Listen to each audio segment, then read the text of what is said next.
इस संडे के लिए अपने टेस्ट के लिए तैयार रहिएगा। हम पढ़ रहे थे रिप्रोडक्टिव सिस्टम, और रिप्रोडक्टिव सिस्टम में हमने कितना पढ़ लिया था, फटाक से रिवाइज करते हैं। प्रजनन तंत्र पढ़ रहे थे हम, है ना।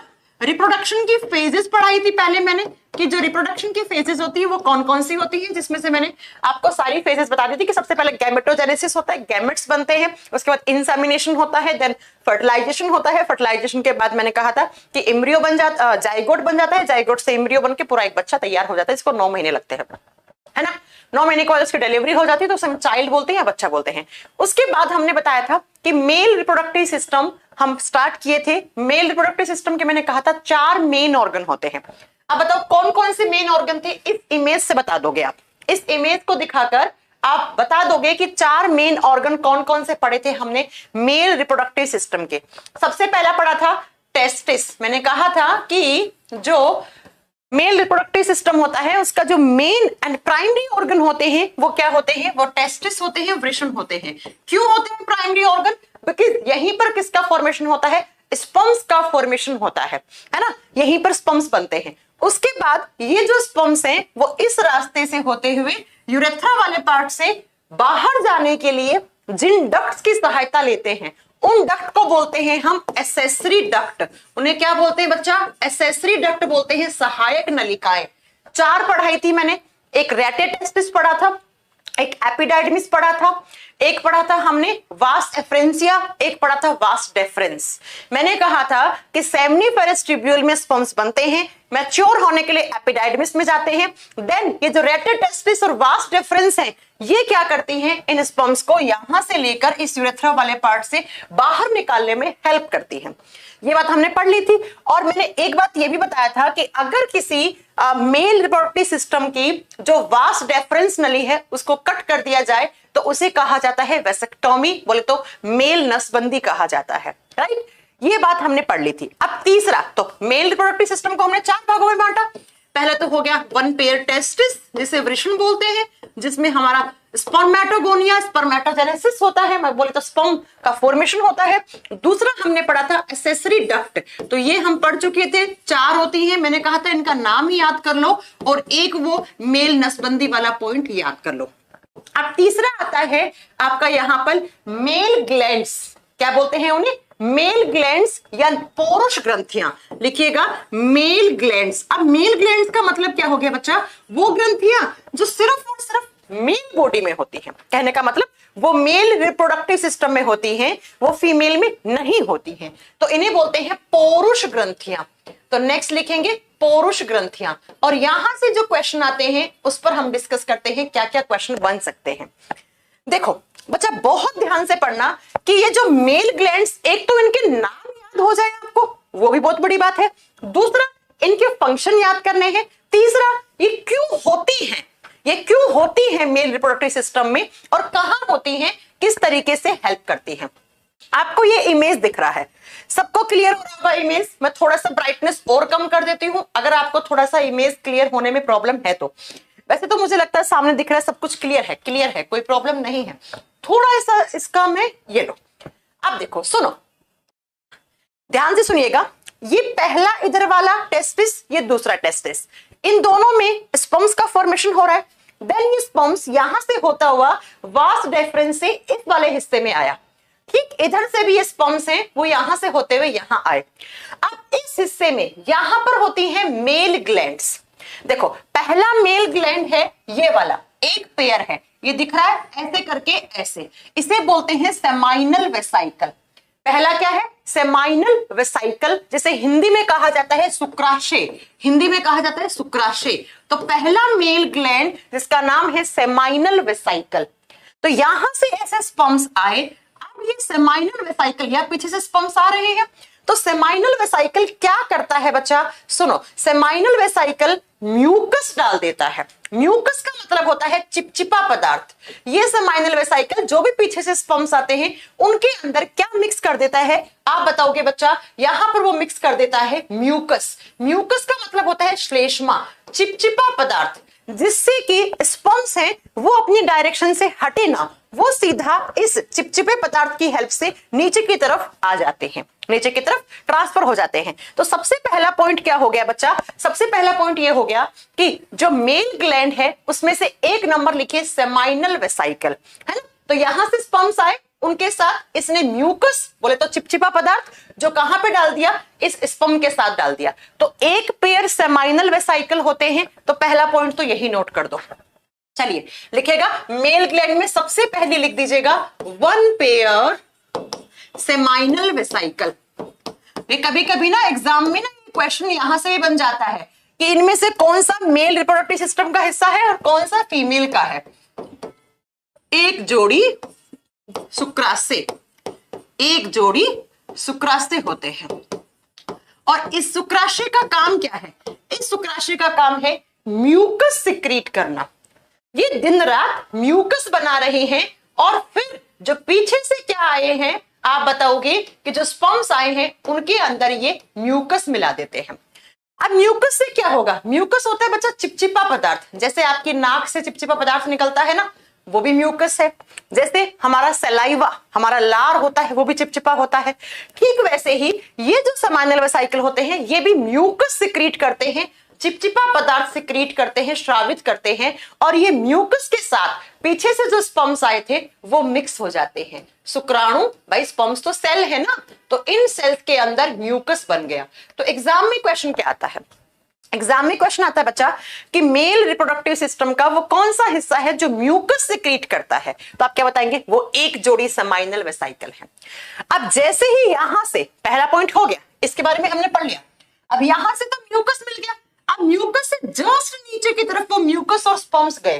तो अगेन बच्चा यहां पर होती है प्रोस्टेट ग्लैंड। ये देखो एक जोड़ी, ये लेफ्ट वाला ये राइट वाला, ये क्या है, प्रोस्टेट ग्लैंड है। तो नेक्स्ट पॉइंट लिखो बच्चा कि दूसरी जो ग्रंथियां होती हैं मेल ग्लैंड में वो होती है प्रोस्टेट ग्लैंड।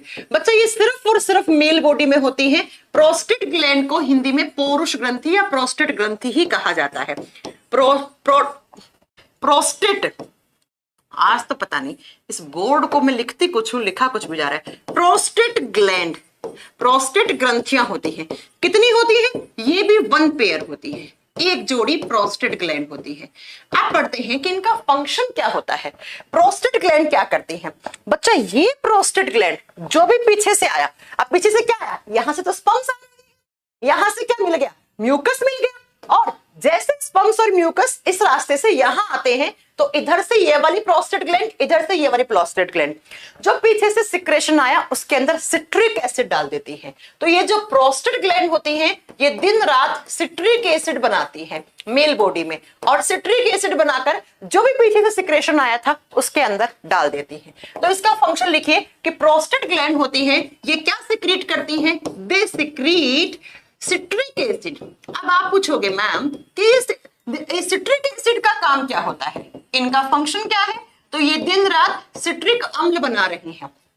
म्यूकस का काम क्या था, म्यूकस चिपचिपाहट की वजह से जो स्पर्म्स हैं वो इधर उधर ना घूमे, सीधा वो कि मेल बॉडी से बाहर की तरफ आसानी से चला जाए, डायरेक्शन मिल जाए, तो ये म्यूकस था। अब मैम सिट्रिक एसिड क्या करता है, तो बच्चा सिट्रिक एसिड जो होता है ना वो मेल स्पर्म्स को मोशन देता है, गति देता है। क्या देता है, मोशन देता है, गति। किसको गति देता है, तो आप बताओगे it provide motion to sperms. जो स्पर्म्स होते हैं, जो शुक्राणु होते हैं, उनको मोशन, उनको गति देने का काम सिट्रिक एसिड करता है। बिकॉज मेल बॉडी से स्पर्म्स हैं वो गति की सहायता से मोशन होकर ही तो वो कहां जाते हैं, फीमेल बॉडी में जाते हैं। तो अगर स्पर्म्स के अंदर मोशन नहीं होगा तो वो फीमेल बॉडी में पहुंच ही नहीं पाएंगे और फर्टिलाइजेशन होगा नहीं, और फर्टिलाइजेशन नहीं होगा तो जाइगोट बनेगा नहीं। तो सिट्रिक एसिड का काम होता है जो भी पीछे से मैटर आया, क्या क्या आया देखो, म्यूकस, स्पर्म्स और साथ में क्या मिल गया, अब मिल गया सिट्रिक एसिड। तो सिट्रिक एसिड की वजह से क्या मिल गई होगी,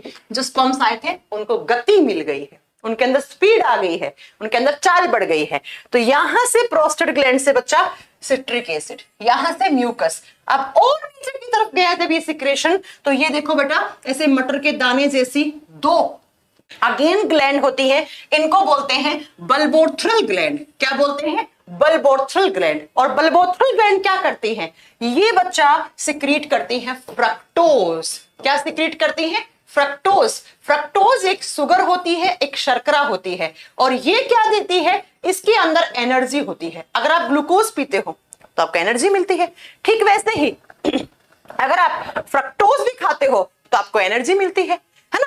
तो ऐसे ही जो मेल रिप्रोडक्टिव सिस्टम होता है उसमें बल्बोथ्रल ग्लैंड होती हैं एक जोड़ी, ये वाला, और ये क्या करती हैं, ये फ्रक्टोज पीछे से जो सिक्रेशन आया है उसमें फ्रक्टोज डाल देती है, और फ्रक्टोज डालते ही क्या हो जाता है। अब आप देखो अभी तक हमारे पास क्या क्या था, ध्यान से सुनिएगा, क्या क्या था, म्यूकस था, म्यूकस के अंदर क्या थे, स्पर्म्स थे, शुक्राणु कोशिकाएं थी, फिर सिट्रिक एसिड भी ऐड हो गया, और सिट्रिक एसिड किसने ऐड किया, प्रोस्टेट ग्लैंड ने, और सिट्रिक एसिड की वजह से गति आ गई है स्पर्म्स में, और उसके साथ क्या मिल गया है आप बताओगे, फ्रक्टोज। और ये फ्रक्टोज क्या कर रहा है, ये बच्चा एनर्जी देता है किसे, स्पर्म्स को, और इस फ्रक्टोज को किसने बनाया, बल्बोथ्रल ग्लैंड ने बनाया।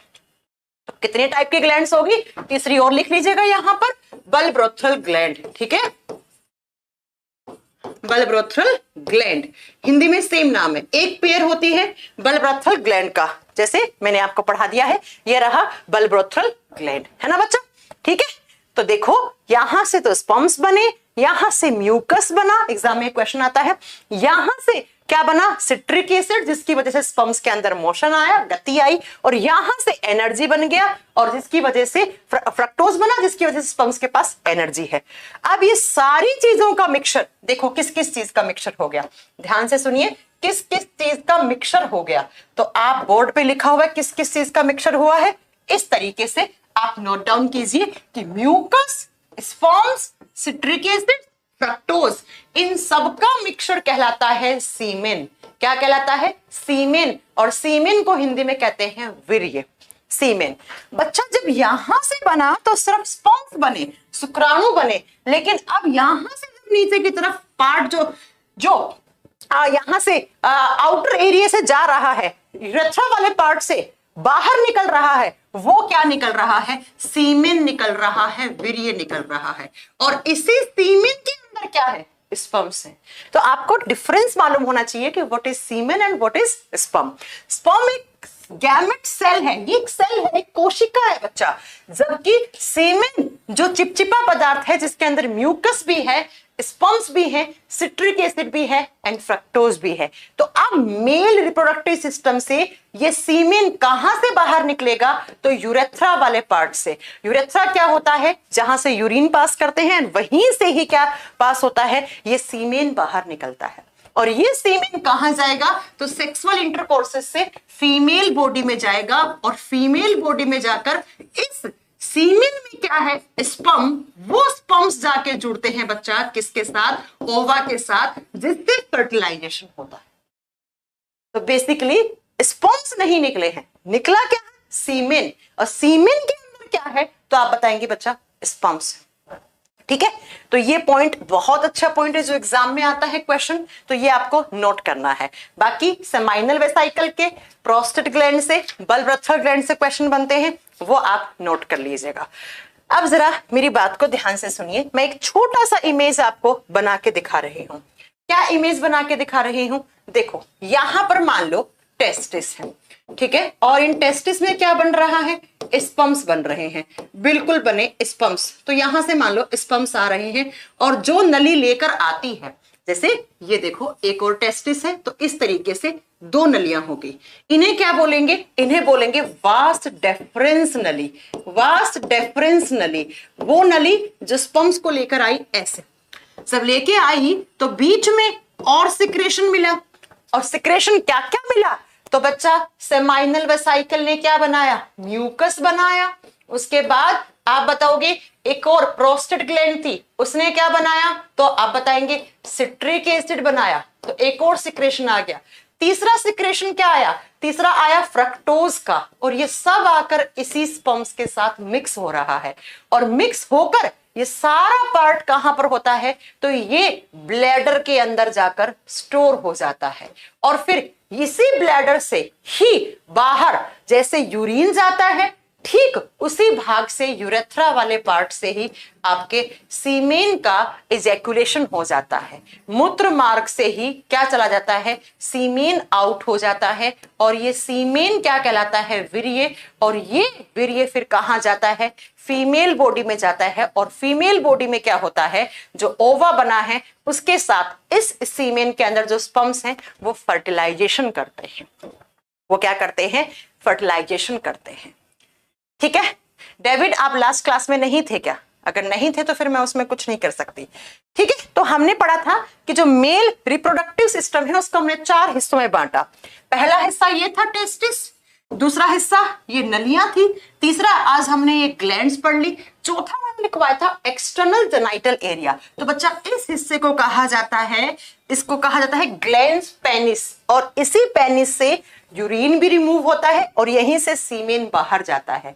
तो अगर आप एक्सटर्नल जेनाइटल एरिया की बात करते हैं, बाह्य जननांग भाग कौन सा है नर जनन तंत्र का, तो वो ग्लैंड पेनिस है, और यहीं से फिर क्या रिमूव होते हैं, सीमेन रिमूव होता है। तो ये आपका मेल रिप्रोडक्टिव सिस्टम है। ये सारे पॉइंट आपको मैंने पढ़ा दिए, सब दिख रहा है ना सारा। ये टेस्टिस मैंने पढ़ाया था, एपिडाइडमिस पढ़ाया था, ये डक्ट पढ़ाई थी, सेमाइनल वेसिकल पढ़ा दिया, prostate gland, bulbourethral gland, urethra and external genital area. और यहां से इस तरीके से आपका मेल रिप्रोडक्टिव सिस्टम खत्म हो जाता है। हाँ जी बेटा, urethra is the common passage for ejaculation of sperms and urine excretion ठीक है, तो ये आपका मेल रिप्रोडक्टिव सिस्टम था।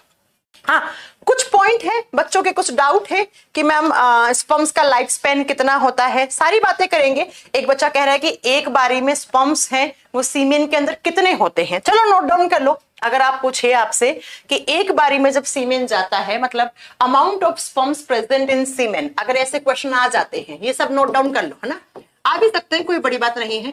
अमाउंट ऑफ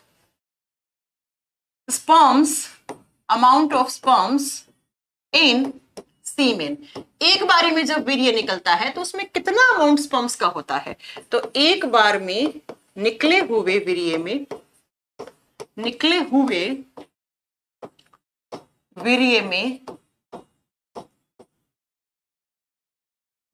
में शुक्राणुओं की संख्या कितनी होती है, शुक्राणुओं की संख्या कितनी होती है। तो बच्चा एक बारी में जब सीमेन निकलता है तो उसमें अप्रोक्स 200 से 300 मिलियन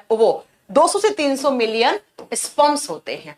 लेकिन एक बात याद रखना, इसमें से 200 से 300 मिलियन स्पर्म्स निकले हैं, लेकिन इसमें से सिर्फ फर्टाइल कौन सा है, एक स्पर्म से तो जाके एक ओवा के साथ जुड़ता है तो एक बच्चा बनता है। हाँ, वो रेयर केस है कि अगर 2 स्पर्म्स 2 अंडे को जाके फर्टाइल कर रहे हैं तो बच्चे ट्विंस होते हैं। और ट्विंस भी 2 टाइप के होते हैं, वो मैं आगे चलकर आपको पढ़ाऊंगी। एक होते हैं आइडेंटिकल ट्विंस, शक्ल भी मिलती है उनकी, है ना, और एक होते हैं नॉन आइडेंटिकल ट्विंस, जिनकी शक्ल नहीं मिलती लेकिन जन्म एक साथ हुआ हो, उन्हें बोलते हैं नॉन आइडेंटिकल। तो मैंने कहा एक बारी में जो सीमेन निकलता है उसमें अप्रोक्स 200 से 300 मिलियन स्पर्म होते हैं। अब नेक्स्ट आपसे क्वेश्चन पूछे कि वो कौन सा हार्मोन है जो स्पर्म फॉर्मेशन में हेल्प करता है। ये क्वेश्चन बहुत अच्छा क्वेश्चन है, ये वैसे पढ़ा चुकी हूं आपको। स्पर्म फॉर्मेशन में हेल्प कौन सा हार्मोन करता है, शुक्राणुओं के जनन में कौन सा हार्मोन सहायक है, तो शुक्राणु जनन में कौन सा हार्मोन सहायक है बच्चा, टेस्टोस्टेरोन। ये तो पढ़ा था ना हमने, टेस्टोस्टेरोन हार्मोन हेल्प करता है। ये तो हम पढ़ चुके थे कि जो टेस्टोस्टेरोन हार्मोन होता है वो मेल हार्मोन भी कहलाता है, और कहां से बनता है, तो आप बताएंगे बच्चा टेस्टिस से बनता है ना, और उसी से ही क्या निकलते हैं आप बताओगे, टेस्टोस्टेरोन हार्मोन क्या करता है, टेस्टोस्टेरोन हार्मोन ये क्या करता है, तो स्पर्म्स फॉर्मेशन में हेल्प करता है। नेक्स्ट इसके बाद अगला जो क्वेश्चन आता है वो आता है बच्चा कि अगर मेल रिप्रोडक्टिव सिस्टम का प्राइमरी ऑर्गन पूछ लिया तो प्राइमरी ऑर्गन आप किसे बताएंगे, प्राइमरी ऑर्गन तो मैंने पढ़ा चुकी हूं मैं, है ना, कि प्राइमरी ऑर्गन पूछ ले, नर प्रजनन तंत्र का मुख्य भाग पूछ ले, तो वो कौन सा होगा, वो टेस्टिस होगा। क्यों होगा, बिकॉज़ इसी के अंदर तो क्या बनते हैं, स्पर्म्स बनते हैं। अगर टेस्टिस नहीं होगा तो कैसे काम चल जाएगा, है ना, कैसे काम चलेगा। तो ये कुछ एग्जाम में पूछे जाने वाले क्वेश्चन हैं जो मैंने आपको बता दिया है। मैम काउपर ग्लैंड क्या होती है बच्चा? ये जो बलब्रथल ग्लैंड होती है, चलो चलो चलो, एक बच्चे का डाउट आया, सुनो। ये जो ग्लैंड है ना बलब्रथल ग्लैंड, इसी का दूसरा नाम होता है काउपर्स ग्लैंड, ठीक है। तो अगर कभी आपसे पूछ रहे ना काउपर ग्लैंड किस रिप्रोडक्टिव सिस्टम का हिस्सा है, तो भाई वो मेल रिप्रोडक्टिव सिस्टम का हिस्सा है। क्यों? क्योंकि जो बलब्रथल ग्लैंड होती है उसी का ही अनदर नेम है, एक दूसरा नाम है काउपर ग्रंथि। तो अगर ये भी पूछ रहे ना काउपर ग्रंथि का क्या फंक्शन है, तो हमने क्या पढ़ा था, ये क्या बनाती है, ये फ्रक्टोज बनाती है। तो काउपर ग्लैंड का भी क्या काम है, फ्रक्टोज बनाना काम है, ठीक है बच्चा। तो ये हो गया आपका मेल रिप्रोडक्टिव सिस्टम। अब हम बात करेंगे फीमेल रिप्रोडक्टिव सिस्टम की। मेल में हमने पढ़ लिया किस तरीके से काम करता है, कैसे काम होता है मेल रिप्रोडक्टिव सिस्टम का। अब बात करते हैं फीमेल रिप्रोडक्टिव सिस्टम की, वो कैसे करता है काम। तो हेडिंग दीजिएगा मादा प्रजनन तंत्र, फीमेल रिप्रोडक्टिव सिस्टम। जो मेन पॉइंट है वो तो आपको मेल वाले से ही क्लियर हो गए हैं। मैंने पढ़ाया था कि फर्टिलाइजेशन कहाँ होता है, अगर आपको याद हो तो लिखेंगे मादा प्रजनन तंत्र, कौन कौन से हिस्से होते हैं, कौन कौन से ऑर्गन होते हैं और कैसे पूरा फर्टिलाइजेशन का प्रोसेस होता है। जब हम फीमेल रिप्रोडक्टिव सिस्टम की बात करते हैं तो बच्चा कुछ ऐसा दिखता है फीमेल रिप्रोडक्टिव सिस्टम, कुछ ऐसा दिखता है फीमेल रिप्रोडक्टिव सिस्टम। ये देखिए, ये कुछ नाम है जैसे मेल के थे वैसे ठीक यहां पर सबसे पहला फीमेल रिप्रोडक्टिव सिस्टम का जो मेन ऑर्गन है, जैसे मेल वाले में कौन सा था, टेस्टिस वैसे फीमेल वाले में मेन ऑर्गन होते हैं ओवेरीज। क्या होते हैं, ओवेरीज, और ओवेरीज को बोलते हैं हम अंडाशय। तो इसे कहा जाता है प्राइमरी फीमेल सेक्स ऑर्गन। तो अगर पहला पॉइंट ये पूछ ले कि प्राइमरी ऑर्गन कौन सा है या प्राइमरी सेक्सुअल ऑर्गन कौन सा है फीमेल रिप्रोडक्टिव सिस्टम का, या प्राइमरी मादा प्रजनन तंत्र का प्राथमिक अंग कौन सा है, तो वो प्राथमिक अंग जैसे मेल वाले में हमने वृषण पढ़ा था, तो यहां पर कौन सा होगा, ओवेरीज। कितनी होती है, 1 पेयर, एक जोड़ी ओवेरीज, एक जोड़ी अंडाशय होते हैं। अब इन अंडाशयों के अंदर क्या होता है, तो बच्चा यहां पर होता है ओवा फॉर्मेशन। जैसे मेल वाले में हमने पढ़ा था किसका फॉर्मेशन था, स्पर्म्स का, तो यहां पर किसका होता है, यहां पर होता है अंडाणुओं का जनन। अंडाणु का जनन होता है बच्चा, यहां पर ओवा बनते हैं। ओवा को ओवा बोलो हिंदी में, अंडाणु बोलो, या डिंब भी लिखा हुआ होता है, तो यहां पर डिंब का फॉर्मेशन होता है, ओवा बनते हैं, अंडाणु बनते हैं। और एक जोड़ी ओवेरी होती है, और ओवेरी की लेंथ पूछ ले आपसे तो बताना, ओवेरी की लेंथ होती है 2 से 4 सेंटीमीटर। ये रही ovary, left ovary and right ovary, left ovary and right ovary, ये रही बच्चा ओवेरी। देखा ना, ओवेरी अंडाशय। तो यहां पर क्या बन रहे हैं, ओवा बन रहे हैं, अंडाणु बन रहे हैं या डिंब बन रहे हैं।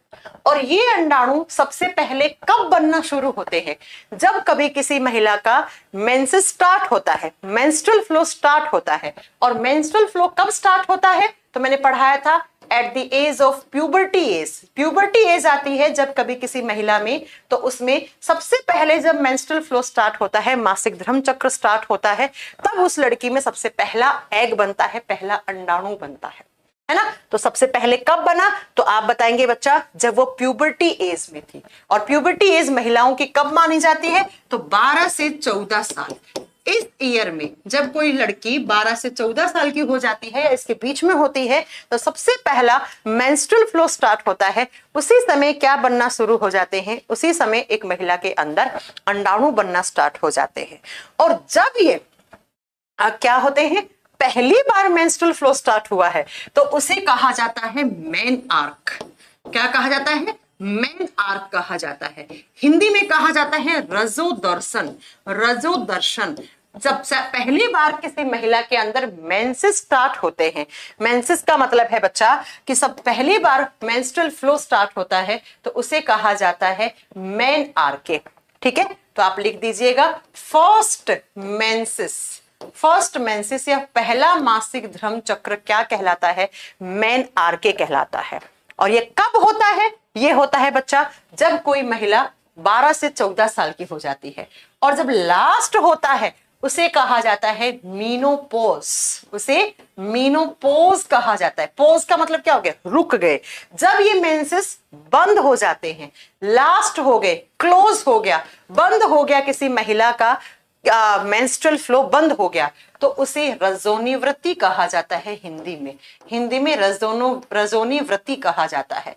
तो अक्सर एग्जाम में यहां से भी क्वेश्चन आ जाता है कि किसी महिला का जो फर्स्ट मेंसेस है, स्टार्टिंग ऑफ मेंसेस या प्यूबर्टी के समय जो एग बनते हैं, उसे क्या कहा जाता है? मेनार्की, या हम क्या कहते हैं बच्चा? उसे कहते हैं रजोदर्शन। और जब लास्ट होता है, और ये किस एज में? At the age of 50 to 55 years. जब कोई महिला 50 से 55 साल की हो जाती है, या किसी किसी महिला में 45 ईयर्स के बाद भी होना शुरू हो जाता है, वो कोई बड़ी बात नहीं है। ठीक है, तो 45 to 50 भी लिखा हुआ हो ना, तो भी आप समझ लीजिएगा 45 to 50 भी आपको करेक्ट कर देना है ना। तो ओवरीज के अंदर ही एग बनते हैं, लेकिन जब ये महिला इतने साल की हो जाएगी तो इसका मीनोपोज हो जाता है, उसमें मेंस्ट्रुअल फ्लो बंद हो जाता है। अब जरा मेरी बात को जरा ध्यान से सुनिएगा कि पहला रिप्रोडक्टिव ऑर्गन तो क्या हो गया? आपका ओवरी हो गया, क्योंकि ओवरी में क्या बने हैं? अंडे बन गए हैं। ठीक है, और इसी ओवरी में, इस ओवरी का सिर्फ काम एक ही नहीं होता है, ओवा फॉर्मेशन। इसी ओवरी के अंदर फीमेल हॉर्मोन्स भी बनते हैं। क्या बनते हैं? फीमेल हार्मोन भी बनता है। और फीमेल हार्मोन को क्या बोलते हैं हम? मादा हार्मोन। और फीमेल हार्मोन का नाम मैंने बताया था बच्चा, कौन सा होता है? एस्ट्रोजन होता है। ये पढ़ा चुकी हूं मैं कि ओवेरीज में ना कि सिर्फ अंडे ही बनते हैं, साथ में ओवेरी का बच्चा दो काम और भी होता है। एक तो फीमेल हार्मोन बनाता है, और फीमेल हार्मोन कौन सा होता है? तो मादाओं में बनने वाला हार्मोन एस्ट्रोजन होता है। जैसे मेल में बनने वाला टेस्टोस्टेरोन था, वैसे फीमेल में बनने वाला एस्ट्रोजन है। लेकिन अगर ये लड़की क्या है? प्रेग्नेंट है, प्रेगनेंसी के समय इसी ओवेरी से एक दूसरा हार्मोन भी बनने लग जाता है, जिसको हम क्या बोलते हैं? प्रोजेस्टेरोन कहते हैं। जिसे हम क्या कहते हैं? प्रोजेस्टेरोन। पी से प्रोजेस्टेरोन एंड पी से प्रेगनेंसी। ये पढ़ाया था मैंने आपको। अगर आपको एंडोक्राइन सिस्टम आपने मेरे से पढ़ा होगा तो मैंने वहां पर ये भी पढ़ाया था कि जो ओवरी है उससे दो टाइप के हार्मोन रिलीज होते हैं। एस्ट्रोजन, इसी को हम फीमेल हार्मोन कहते हैं। लेकिन अगर वो लड़की प्रेग्नेंट है तो प्रेगनेंसी के समय उसमें प्रोजेस्टेरोन हार्मोन भी बनता है। तो ओवरी का सिर्फ ओवा फॉर्मेशन का काम नहीं है बच्चा, ओवरी का एक और भी काम है कि वो दो हार्मोन भी बनाती है। जैसे टेस्टिस स्पर्म्स भी बनाता है एंड टेस्टोस्टेरोन हार्मोन भी बनाता है, ठीक वैसे ही लड़कियों की ओवरी में दो टाइप के हार्मोन बनते हैं। ठीक है, अब एक क्वेश्चन और आता है बच्चा, देखो मान लो कि ये ओवरी है, एक इधर है ओवरी और एक इधर ओवरी है। इसके अंदर क्या बने? ओवा बने, एग बने। तो एक एग जस्ट अभी बना है मतलब ये इमेच्योर है। क्या है? इमेच्योर है, मतलब मैच्योर नहीं है, ये फर्टाइल नहीं हो सकता है, ये मतलब आगे चलकर जाइगोट में कन्वर्ट नहीं हो सकता है, जस्ट इमेच्योर है। इमेच्योर का मतलब पका हुआ अंडा नहीं है। तो इसे क्या कहा जाता है? इसे ग्राफियन फॉलिकल कहा जाता है। और ये अक्सर एग्जाम में क्वेश्चन आता है कि what is Graafian follicle. Graafian follicle होता है एक इमेच्योर एग, एक ऐसा अंडा जो भी मैच्योर नहीं हुआ है, जो कि अभी फर्टाइल नहीं हो सकता, जो कि आगे जाइगोट में कन्वर्ट नहीं हो सकता, जस्ट अभी नया नया बना है। ठीक है, कैसे कब बना है वो भी बात करेंगे, है ना। तो आपसे पूछ ली कि ऐसा अंडाणु जो मैच्योर नहीं है तो उसे क्या बोलते हैं? ग्राफियन फॉलिकल बोलते हैं।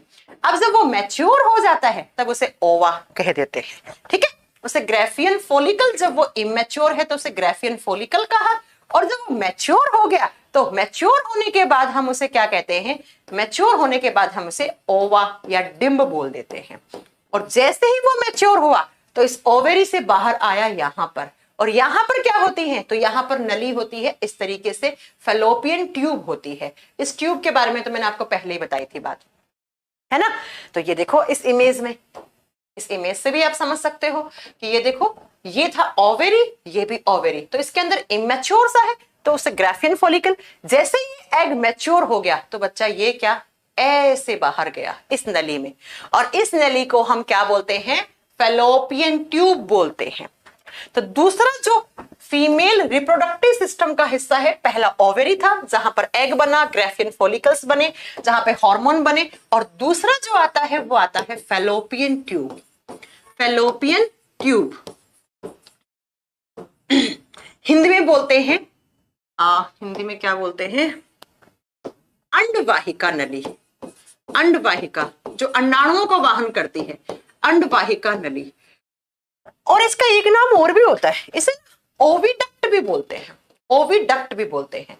अब इस ओविडक्ट में क्या होगा, तो बच्चा इस ओविडक्ट में जरा ध्यान से सुनिएगा, इस डेनाइटल और एरिया से सीमेन आता है और इस सीमेन में क्या थे, स्पर्म्स, और वो स्पर्म्स यहां से होते हुए यहां पहुंचता है, कहां पर, फैलोपियन ट्यूब में। और यहां से एग आया, अंडा आया, और ये अंडा आकर इस स्पर्म के साथ जुड़ गया। मान लो ये स्पर्म है और यहां से एग आया, तो फर्टिलाइजेशन होगा और फर्टिलाइजेशन से क्या बनेगा, जाइगोट बनेगा। तो एग्जाम में क्वेश्चन आता है कि फैलोपियन ट्यूब में क्या प्रोसेस होता है, तो बच्चा फैलोपियन ट्यूब में ही फर्टिलाइजेशन होता है। यहीं पर कौन सा प्रोसेस होता है, फर्टिलाइजेशन होता है, निषेचन की प्रक्रिया यहीं होती है। और निषेचन में क्या होता है, तो जो सीमेन से क्या आया, स्पर्म, जिसे हम शुक्राणु बोलते हैं, शुक्राणु, और शुक्राणु और किसका, शुक्राणु का मिलना किससे होता है, ओवा से, अंडाणु से। और जैसे ही स्पर्म ओवा से मिलते हैं तो कौन सा प्रोसेस होता है, फर्टिलाइजेशन, निषेचन होता है। और निषेचन होकर क्या बनता है, एक जाइगोट बनता है। क्या बनता है, एक जाइगोट बनता है, युग्मनज बनता है।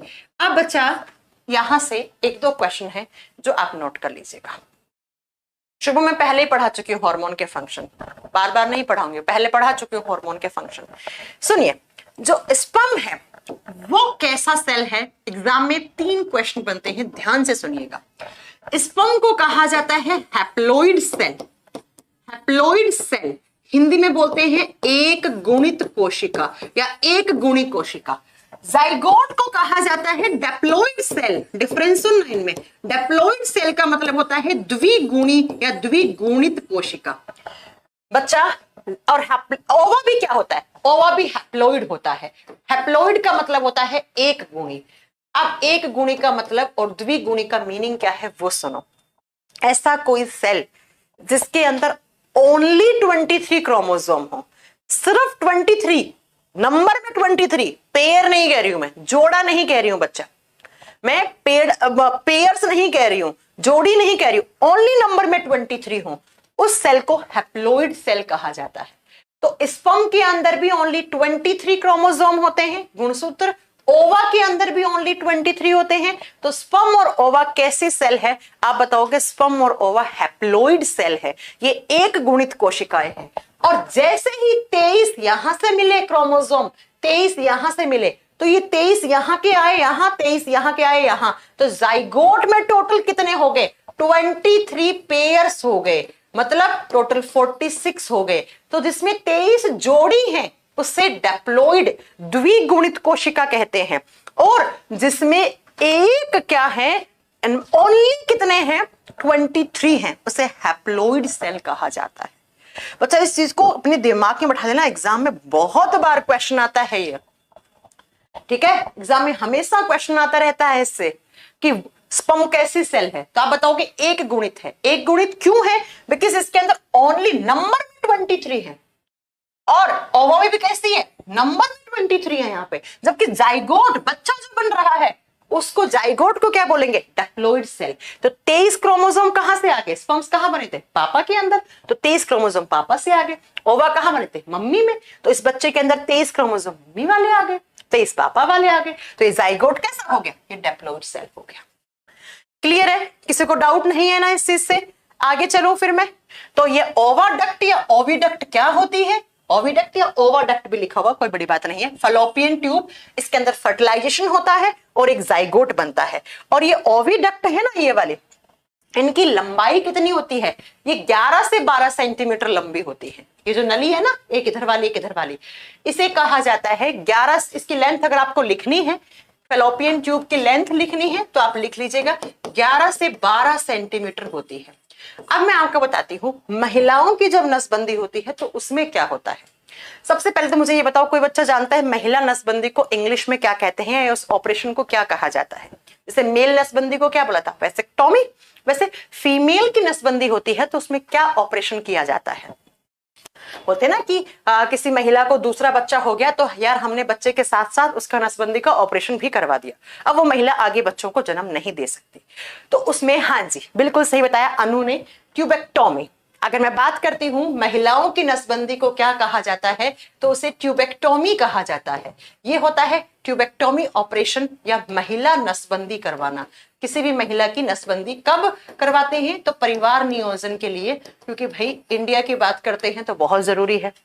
पॉपुलेशन आप समझ रहे हैं कितना है पॉपुलेशन, है ना, तो इसको कंट्रोल करना बहुत जरूरी भी है। नहीं तो आप जानते हैं कि हमारे जो उत्तर प्रदेश की जनसंख्या है उसके बराबर तो पता नहीं कितने कंट्री हैं जिनकी प्रॉपर पॉपुलेशन है।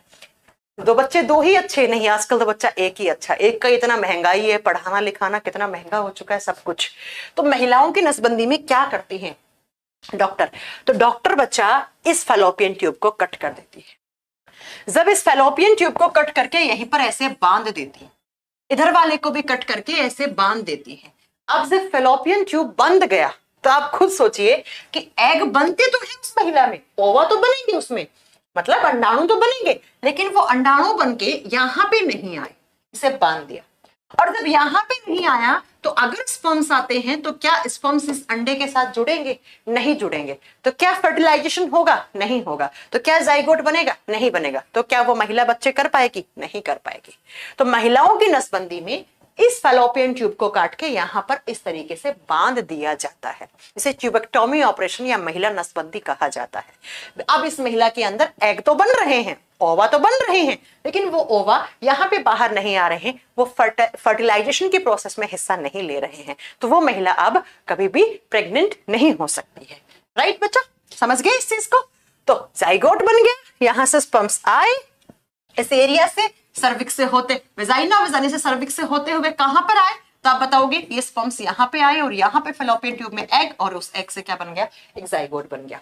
अब ये जाइगोट नीचे की तरफ आके धंसता है, कहां पर? ये यूट्रस है, ये किसी महिला का यूट्रस है। तो नेक्स्ट जो फीमेल रिप्रोडक्टिव सिस्टम का तीसरा हिस्सा है वो होता है बच्चा यूट्रस। यूट्रस या वोम्ब जिसे बोलते हैं आप, गर्भाशय बोलते हैं। अब वो जो जाइगोट बना था वो जाइगोट आकर इस यूट्रस की लाइनिंग के साथ जुड़ जाता है इस तरीके से। जरा ध्यान से सुनिएगा किस तरीके से। मान लो ये किसी महिला का पहला ओवेरी है और ये किसी महिला का दूसरा ओवेरी है, इधर की तरफ ये उसका दूसरा ओवेरी है। तो यहां से एग बने और ये उस महिला का क्या है? यूट्रस। ये वाला जो हिस्सा है यहां पर, इसे यूट्रस कहा जाता है। तो यहां से एग, यहां से स्पर्म आए इस जेनाइटल एरिया से होते हुए, और स्पर्म इस तरीके से आया, तो ये जाइगोट बना। अब ये जाइगोट तुरंत नीचे की तरफ धस जाता है और इस यूट्रस की लाइनिंग से लग जाता है ऐसे। और इस यूट्रस की लाइनिंग जहां पर ये ये जाइगोट लगा है उसे एंडोमेट्रियम कहा जाता है। उसे इसीलिए यहां पे दिखा रखा है बच्चा एंडोमेट्रियम। एंडोमेट्रियम वो दीवार है जिससे आकर क्या लग जाएगा? आपका जो जाइगोट बना था वो आके लग जाता है। तो यूट्रस एक मस्कुलर ऑर्गन है जो फीमेल के पेल्विस और जो ब्लैडर है उसके बीच में होता है, और यहां पर बच्चा आकर वो इम्प्लांटेशन हो जाता है इस हिस्से में, यहां पर आकर ऐसे जुड़ गया बच्चा। तो इस प्रोसेस को कहा जाता है इम्प्लांटेशन। ये तो मैं पहले ही पढ़ा चुकी हूँ। इम्प्लांटेशन का मतलब होता है गर्भाधारण, यहाँ पे आके जाइगोट बन गया है। अब धीरे धीरे इस बच्चे का जाइगोट से आगे चलकर टिश्यू बनेंगे, टिश्यू बनकर उस बच्चे के अंदर पूरे उसके ऑर्गन्स बनना स्टार्ट हो जाएंगे, और ऑर्गन बनकर पूरा का पूरा एक बेबी बन जाता है आगे चलकर। और इस बेबी को बनने में कितना टाइम लगता है? तो 9 मंथ्स लगते हैं, 9 महीने लगते हैं, है ना? ठीक है बच्चा, लिख दोगे ये सारे चीजें? हाँ, अभी जाइगोट है, ये तो मैंने आपको पढ़ाया ना कि सबसे पहले जाइगोट बनता है, तो ये तो जाइगोट कहलाएगा अभी। तो फिर इस जाइगोट का आगे डेवलपमेंट होगा तो इसे इम्ब्रियो बोलेंगे। इम्ब्रियो का मतलब होता है भ्रूण। फिर इस भ्रूण को हम क्या कह देते हैं आगे चलकर? इस भ्रूण को हम फीटस कह देते हैं। शिशु, छोटा सा बच्चा शिशु कहलाता है, फीटस कहलाता है। ठीक है, फीटस। और फिर इस फीटस से क्या बनता है? शिशु से आगे चलकर इस बच्चे का जन्म हो जाता है। तो जन्म के बाद हम उसे चाइल्ड बोल देते हैं, बच्चा बोल देते हैं, बच्चा। इस तरीके से हर एक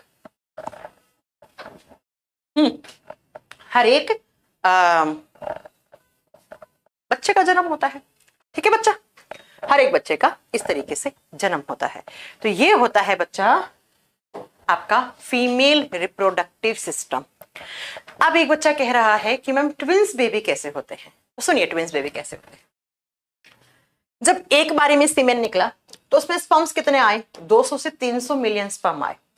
लेकिन बच्चा अगर एक स्पर्म आकर इस तरीके से और एक ही अंडे को फर्टाइल करेगा तब तो एक बच्चा बनेगा। और अगर 2 स्पर्म एक बारी में आए और 2 अंडों को फर्टाइल कर दिया इस तरीके से, 2 एग को निषेचित कर दिया, तो यहां से ट्विंस बेबी बन जाएंगे बच्चा इस तरीके से। 2 स्पर्म्स कितने हो गए, 2 स्पर्म्स कितने हैं, 2 शुक्राणु हैं, ओवा भी कितने हैं, 2। तो बच्चा 2 स्पर्म 2 ओवा, तो 2 बच्चे हो जाएंगे, यहां से ट्विंस बनेंगे। अब आपने देखा होगा ट्विंस में क्या होता है, एक ट्विंस होते हैं, 2 जुड़वा बच्चे इस तरीके से होते हैं जिनकी शक्ल भी मिलती है और उनका जन्म भी एक बारी में साथ में हुआ, तो उन्हें बोलते हैं आइडेंटिकल ट्विंस। आइडेंटिकल ट्विंस का मतलब होता है बच्चा जो शक्ल में भी एक जैसे हैं, जिनका जन्म भी एक ही समय हुआ, तो उसे क्या बोलते हैं, आइडेंटिकल ट्विंस। अब आइडेंटिकल ट्विंस क्या होते हैं उसके बारे में बात करते हैं। दूसरे होते हैं नॉन आइडेंटिकल। नॉन आइडेंटिकल क्या होते हैं, जिनका मतलब जन्म तो एक ही बारे में हुआ लेकिन उनकी शक्ल नहीं मैच खाती है, उनकी शक्ल अलग अलग है, मतलब फेस नहीं मिल रहा है, फीचर्स नहीं मिल रहे हैं।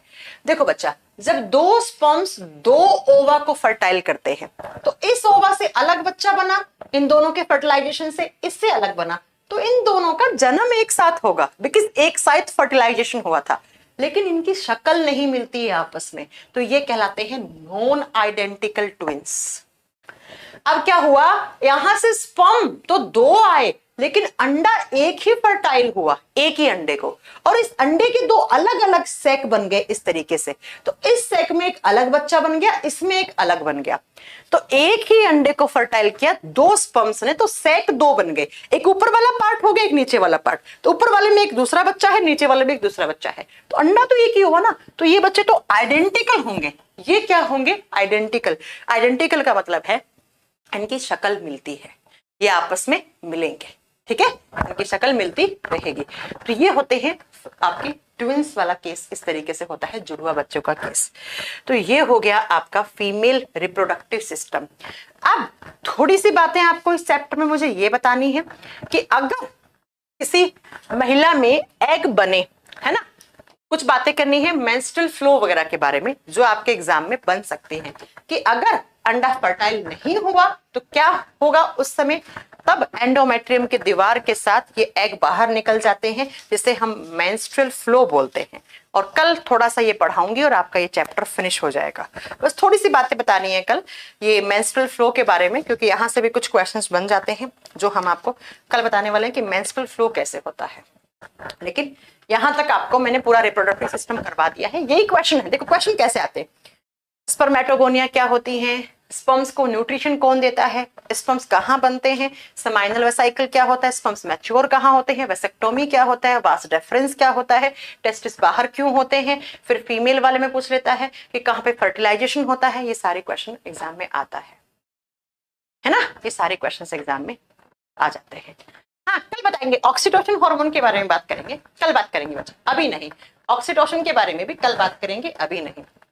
आप बताओ, पढ़ाए थोड़ी बातें बतानी है मुझे, जनरल नॉलेज के लिए भी आपको कुछ बातें हैं जो डेली लाइफ में आपको मालूम होनी चाहिए, और बाकी तो बस चैप्टर तो आपका हो गया है मेन, थोड़ा सा मेंस्ट्रुअल फ्लो वगैरह के बारे में बताना है जो हम कल डिस्कस करेंगे आपसे, और कल फिर हम एक नया चैप्टर रेस्पिरेटरी सिस्टम भी स्टार्ट करेंगे साथ में। ठीक है बच्चा, तो आज के लिए इतना बहुत है, अब आपसे कल मिलते हैं। Thank you so much. हाँ, कल बिल्कुल क्लास होगी। हाँ, संडे को होगा थोड़ा सा टेस्ट जो मैंने रखा है 15 क्वेश्चन का,